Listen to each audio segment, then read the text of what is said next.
so our topic for today, or question, should I say, is how hard has it been for you as an Afro-Caribbean vendor within the high caliber wedding industry? How hard has it been for you to break through? I guess that's the question. So, Bimi, you want to help me out here? What you've been... No, go on. You were going to say something. No, My name is Bemi Akilola, and I am the creative director at Alanico. Alanico is a bespoke bridal wear company, which I started up 4 years ago. We officially launched our first bridal wear collection last year, July 2015. do you think that is because they probably come across as a bit more professional than us, or is there a stigma attached to us lovely Afro-Caribbean vendors? I What think, do you guys think? you know, like how obviously us Afro-Caribbeans we do have stigmas attached to us, such as things like being late or stuff like, you know, those sort of things that you think when you think unprofessional or whatever it may be. So I do think that when people are choosing their vendors, they do consider that. Yeah. So generally speaking, they may not put Afro-Caribbean vendors at the top of the list for professionalism. But the problem is that a lot of the vendors that we have today, such as ourselves, are professional, but because of experiences that people may have had with other people or other businesses, it's almost as if they kind of shy away. So they're not interested in trying to get to know any new Afro-Caribbean vendors. And if we are the people who are trying to break into the industry as the new wedding planner or photographer or fashion designer, it's almost as if I'm not interested in going that route, because I'm scared that this is my wedding day. It only ever happened once, and if anything goes wrong, there's not an option to do it again.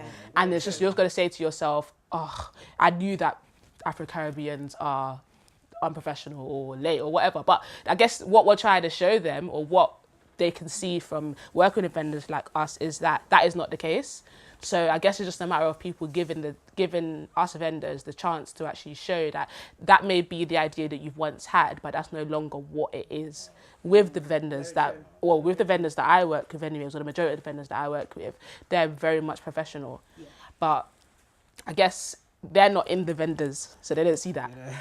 So they're looking at it from their perspective. Yeah, They don't see that. interesting, because I'm a wedding planner, so I get to see everything, like all the vendors, and then from the client's point of view as well. My name is Bola Olorunchi. Name of my company is Memories for Your Weddings and Events. I'm a wedding planner.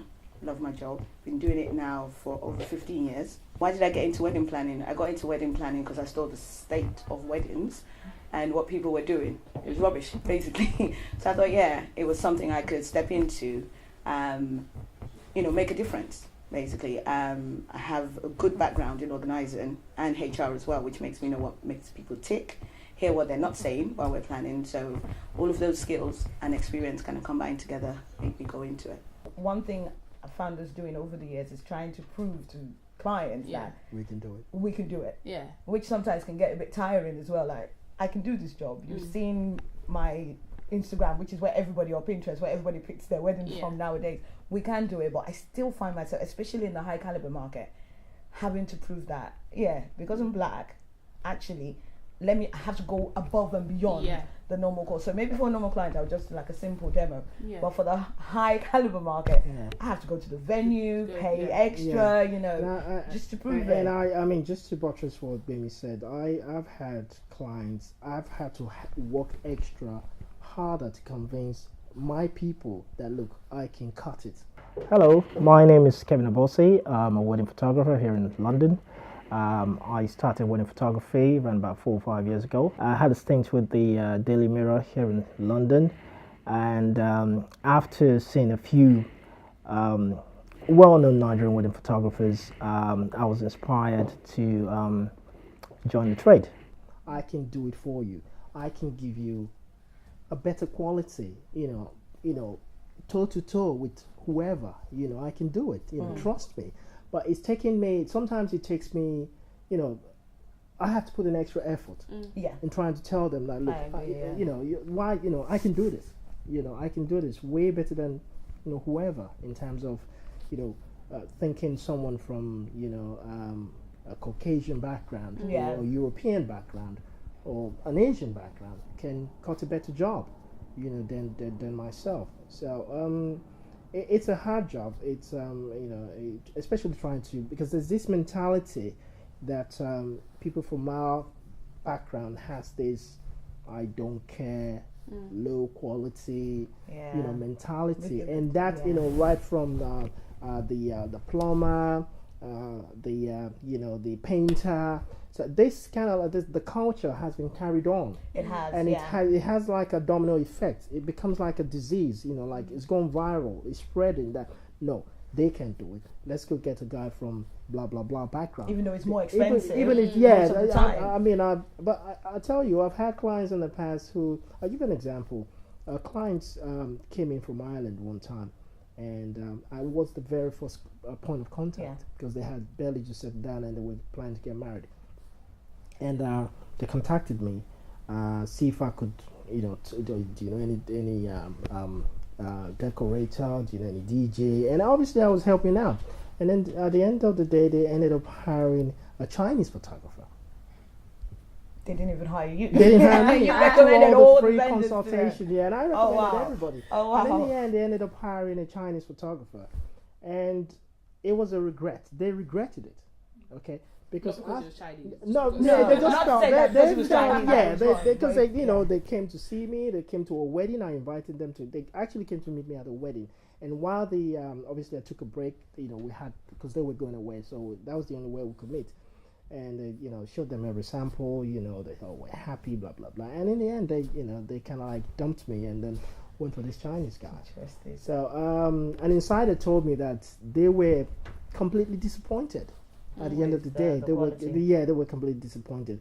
You say people feel comfortable doing But do you business. think they went with him because he wasn't It was the same. It's the same mentality we talked about. They felt, probably he could give them something better than myself. Yeah, because I think to some clients, especially I have to say, emphasis on the high caliber, the luxury market. They see black, they think unprofessional, rude, won't deliver the job, won't get there on time, won't give the same quality as the our other counterparts in the industry. Yeah. So I can understand if they've already come with the prejudices already, it's or hard to prejudice swing. already to say it's hard to break out of it. Yeah.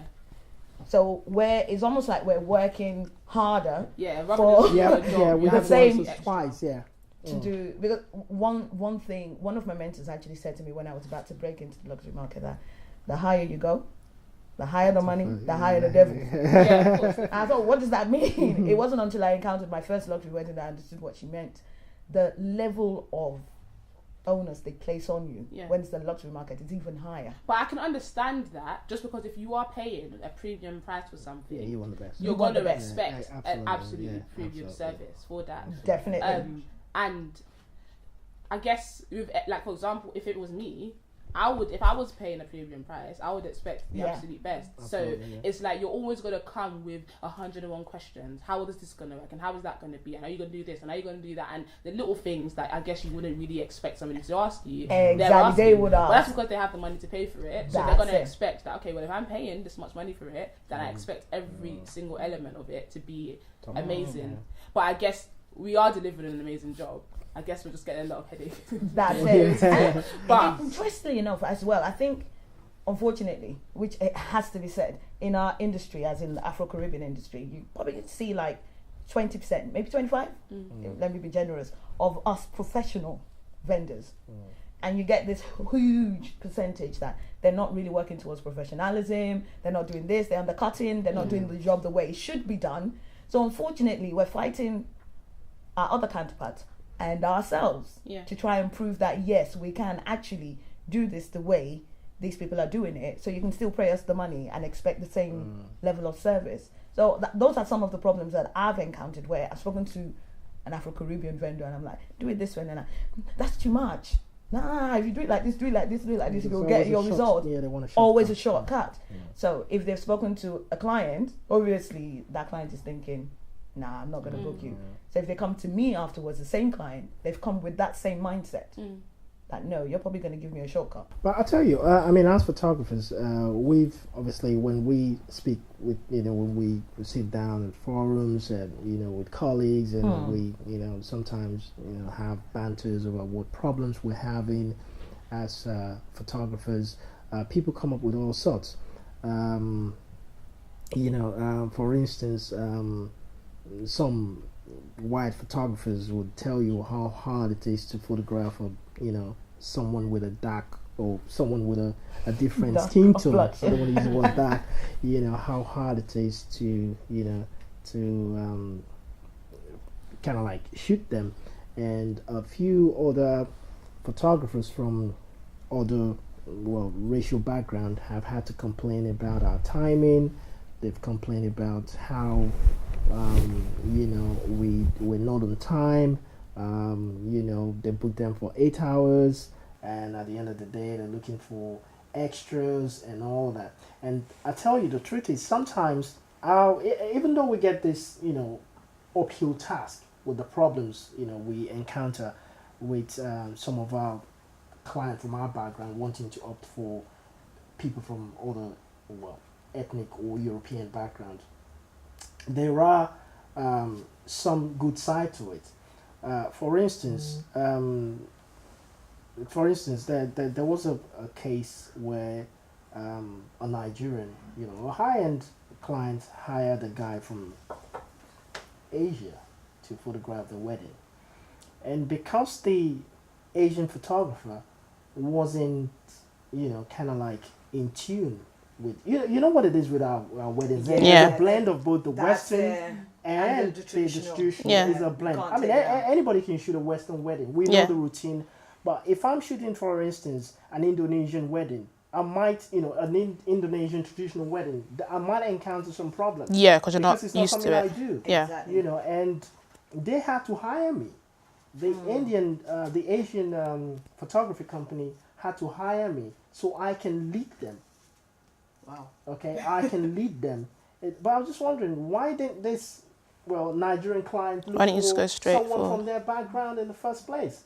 And that brings us back to the same question. That's it. Is it because we cannot do it? No. I think it's the stigma attached. Yeah, because around they attached to obviously these are clients who had all the African-Americans. resources. Money wasn't an issue because I was at the wedding and I could tell straight up that this was a lot of huge resources has been put into this big day, and the guys came, the Asian company. I mean, amazing guys, but Wow. because they wanted to obviously maintain their standard, they just didn't want to go there alone. Yeah. They wanted to someone make who sure that they were had To guide okay, them. what's going to happen? What do Yeah. you think is going to happen now? I had to kind of like school them. This is about, because it was a blend of a traditional wedding and obviously the Western wedding, and they went. They were not into the Nigerian thing. Yeah. It's like someone throwing me into an Indian wedding, for instance. Okay, there's a lot that. It's a photography. I'm going to speak for photographers now. It's a very practical thing. Yeah. Okay, and I'm sure, Bola, yourself, if you're doing your decor for certain culture, Yeah. there has to be a certain flavor into Yeah, it. definitely. I know you do that. Yeah. If you're doing, for instance, the Ghanaian, It's totally even though different, we're yeah. Africans, we're all we're all from the same background. There has to be a flavor of that touch. Yeah. I don't know how if Bemi has experienced such stuff when she does a dress as well. So these guys had to bring me in, and I had to kind of like lead the way.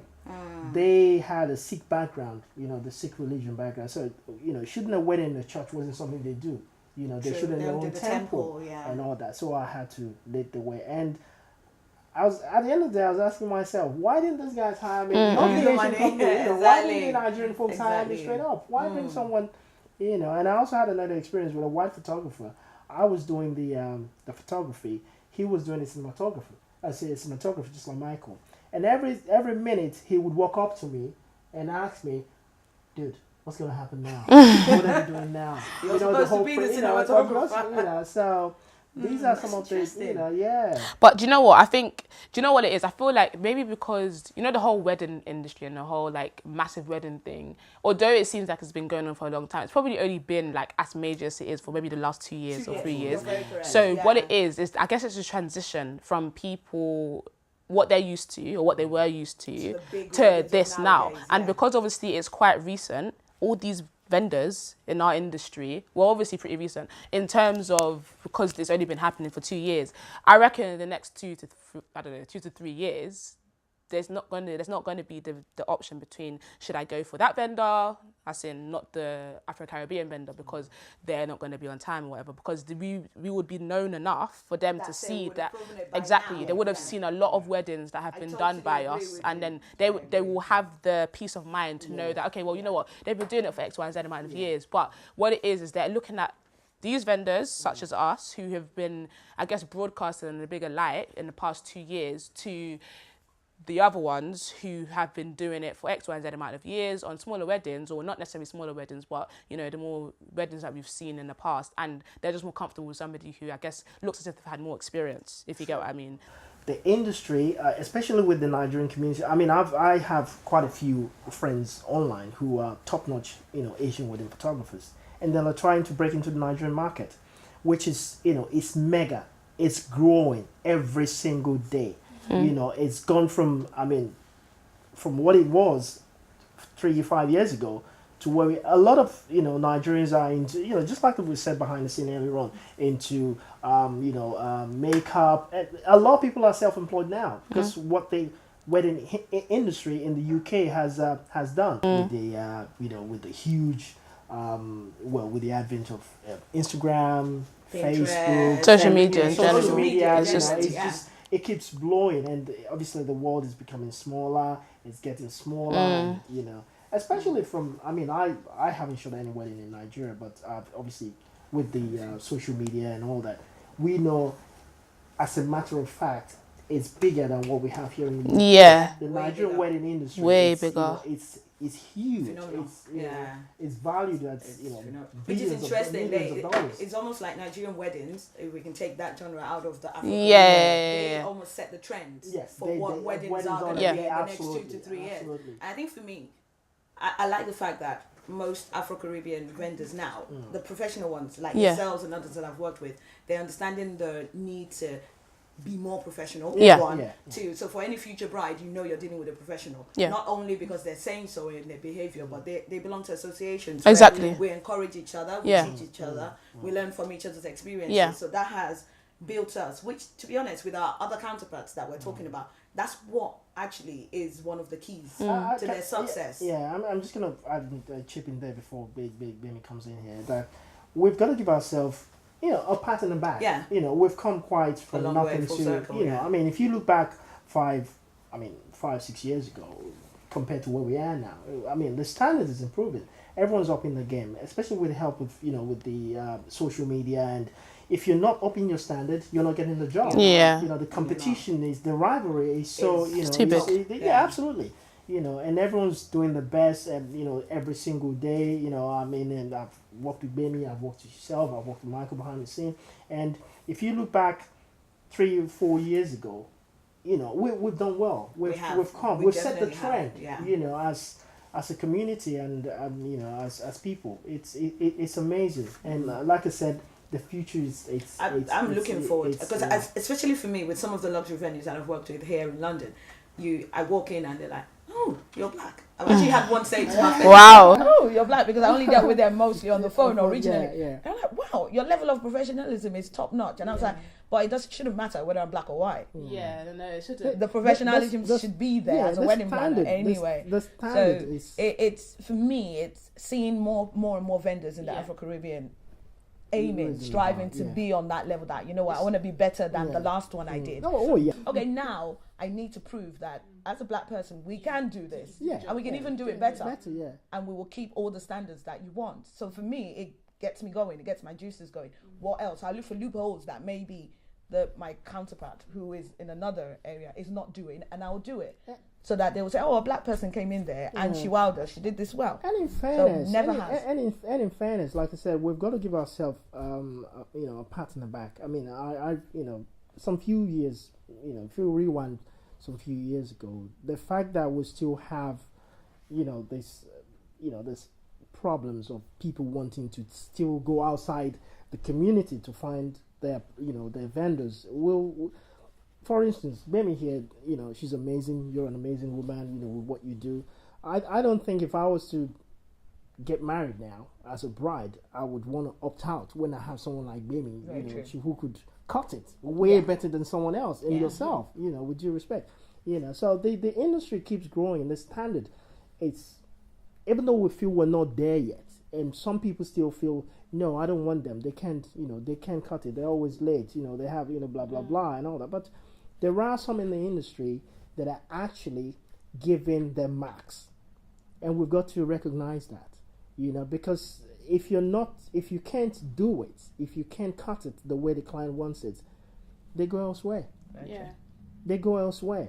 A lot of us are taking our job seriously. Where we feel, oh, if I don't do it the way they want, they might probably go for, a European, service provider. So kudos to those who are actually, upping it, and all that.